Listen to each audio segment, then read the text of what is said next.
revoyons maintenant ensemble comment compléter un tableau de proportionnalité. Alors je vous propose pour débuter quelques rappels.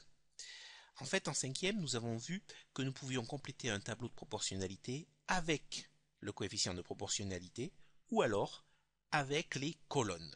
Je vous propose pour cela de revoir deux exemples. Premier exemple, j'ai ici un tableau de proportionnalité. Je vais chercher donc le coefficient de proportionnalité qui me permet de passer de la première ligne à la deuxième. Pour cela, j'utilise cette colonne qui est déjà complétée. Pour passer de 2 à 12, je multiplie par 6. Donc j'ai ici mon coefficient de proportionnalité.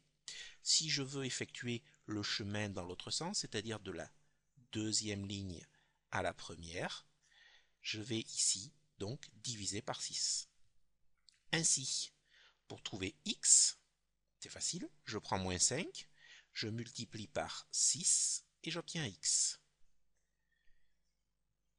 Donc cela me donne x égale moins 5 fois 6, ce qui donne moins 30. Alors j'ai fait une petite bêtise, c'est égal à moins 30. Attention, faites bien attention de corriger ici, ce n'est pas 30, c'est moins 30.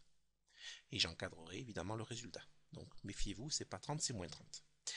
Pour maintenant y, qui est ici, je vais partir de 60, je vais remonter, je vais donc diviser par 6 et j'obtiendrai y. Ici, y est égal à 60 divisé par 6, c'est-à-dire 10. Alors juste une remarque, concernant ici le passage de la deuxième ligne à la première, je peux diviser par 6, ou alors je peux multiplier par l'inverse de 6, et l'inverse de 6 c'est 1 sur 6.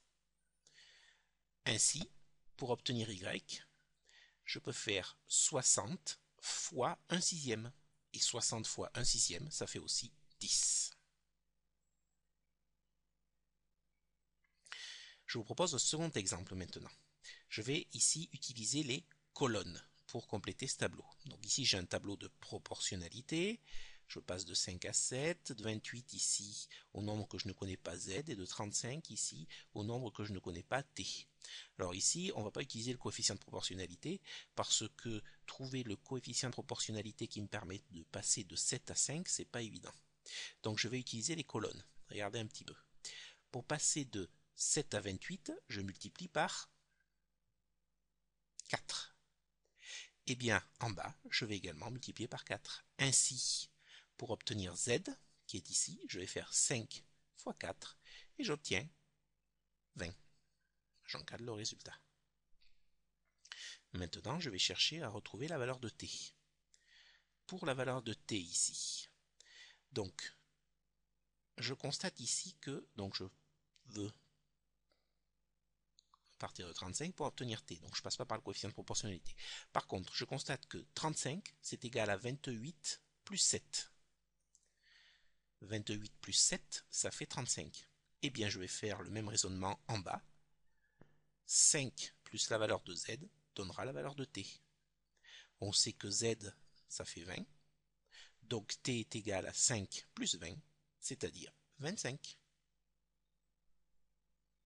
Et j'encadre mon résultat.